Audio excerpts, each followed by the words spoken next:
Do you owe a lot of money to credit cards? I used to. Maybe it's a few thousand, or even a few 100,000. Whatever the value, it is something you owe someone else for simply allowing them to give you money. And even worse, it carries an interest that will outweigh the original amount. We as Americans owe over $1.2 trillion in credit card debt right now. Not mortgage debt, not student loans, not even interest, just credit cards. If you're in your 20s or 30s, you're getting hit harder than any generation before you at the same age. Gen Z is carrying roughly 25% more credit card debt than millennials had at the same point in their lives. 1 in 7 Gen Z cardholders completely maxed out, with an average of 3 cards. But here's the thing nobody talks about. This isn't just bad luck or bad decisions. This system is doing exactly what it was designed to do. And today, we're going to break down the 5 ways it's working against you and what you can actually do about it. So if you do decide to get a credit card or have one, you'll be more prepared and come out winning. Let's start with the number that controls everything. Your APR, annual percentage rate. 3 little letters that most people gloss over when they sign up for a card. The average credit card APR right now sits somewhere between 22 and 24%. Let that sink in for a second. If you owe $1,000 at 24% and you're making the minimum payment, let's say $25, 20 of those dollars go to interest. $5 go to your actual balance. You paid $25. You moved the balance by $5. Keep that up, and it takes you about 5 years to pay off $1,000. And by the time you're done, you've handed the credit card company almost $600 just for the privilege of owing them money. If you borrowed money at that rate, people would think you were being scammed. But on a credit card, it's just normal and a fast access to better things. So the very first trap is this.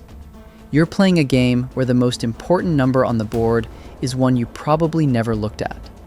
And by the time you do look, you're already losing.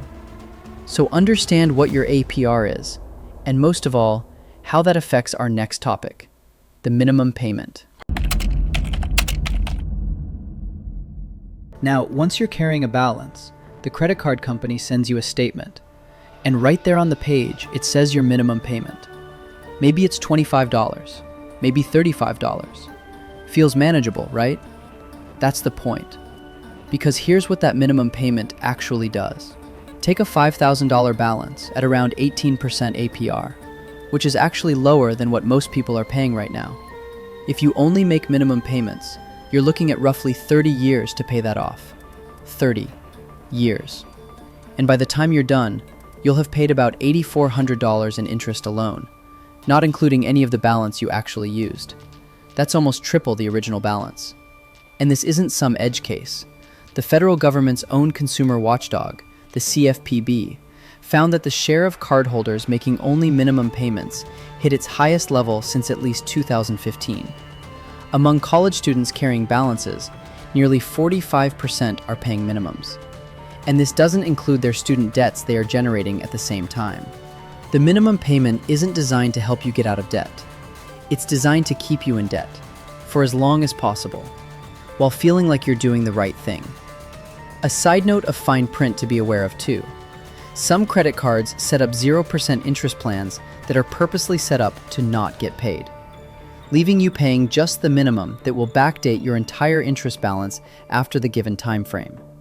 So paying more than the minimum payment is a must. And that connects directly to the part nobody warns you about. How fast the interest itself compounds into more debt without you spending anything. Americans paid over $160 billion in credit card interest in 2024. That's a 50% jump from just 2 years earlier. At today's rates, roughly 2/3 of every minimum payment you make goes straight to interest. Not your balance, not the thing you actually bought. The interest, just the cost of owing money. Also known as the bank's cut, which is typically 80% or more of your payment. So you're paying every month. You're watching the number. It barely moves. And most of what you're sending in is just rent. Rent on your own debt. That's the snowball. It doesn't need you to buy anything else. It grows all by itself. So that's the financial side. But here's where it gets really uncomfortable. Because the spending that got you there, that wasn't entirely your fault either. Let's talk about the science behind this plastic money. There was a study out of MIT, real neuroscience, brain imaging, the whole thing. And what they found changes how you think about every swipe you've ever made. When you pay with cash, your brain activates something called the insular cortex. That's the region that processes pain. Literally, handing over physical money triggers a pain response that acts as a natural brake on spending. Your brain goes, "Do I really need this?" Credit cards shut that signal off. But it gets worse. A 2021 study published in Nature Scientific Reports found that credit cards don't just remove the pain. They actually light up the brain's reward center, the striatum, the same region that is activated by addictive substances. Your brain isn't just not stopping you, it's actively encouraging you to keep going. The MIT researchers found that credit card users offered more than double what cash users bid for the exact same items. Not just a little more, double. And think about how spending has evolved since those studies. Tap to pay, one-click checkout, Apple Pay. Payment methods that all take advantage of the mental credit card boost of happiness and reward. This is very dangerous. And worst of all, it is difficult to detect and control in the moment. Every innovation in the last decade has been designed to make the moment between wanting something and owning it as frictionless as possible. So when people say, just have more discipline, they're telling you to override a neurological response that billion-dollar companies spent years engineering you not to feel. Now, everything I just described assumes you're swiping for things you want. But for a growing number of young Americans, credit card debt isn't coming from impulse buys. It's coming from the essentials. Groceries, gas, rent, medical bills. All the things we need, or our emergency purchases. A 2026 survey found that over 55% of US adults are now using credit cards as a lifeline for basic necessities. Why is this? Because about 70% of Gen Z report living paycheck to paycheck, on top of their salaries, just to stay afloat. So when an emergency hits, a car repair, medical bill, or an unexpected move, about a third of those people reach for a credit card. At 22% APR, because they have no other option.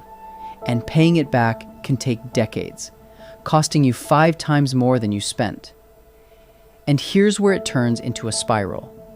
Those high balances tank your credit utilization ratio, which drops your credit score. A lower score means you get offered worse rates on everything. The next credit card, the next car loan, the next apartment application. As of today, Gen Z now has subprime scores under 600. So the debt makes the score worse. A worse score makes future debt more expensive. The more expensive debt makes it harder to pay down the balance. And the cycle just keeps going. That's not irresponsibility. That's a system that profits from the gap between what people earn and what life costs. All right, so now you know how the machine works. Here's how you don't get caught in it. First, know your APR before you apply, not after. If you ever think you might carry a balance, even once, just remember the interest rate matters more than any rewards program. Second, never pay just the minimum. Even an extra $20 or $50 a month can cut years off your payoff timeline. Third, automate your payment so you never miss one. A single missed payment can trigger that penalty APR we talked about, nearly 30%, and it stays on your credit report for 7 years. Fourth, keep your utilization under 30%. That means if your credit limit is $1,000, try not to carry more than $300 at any time. Fifth, If you don't need a credit card right now, don't get one just because someone told you to build credit. There are safer ways to do that without the risk of a financial hole you didn't see coming.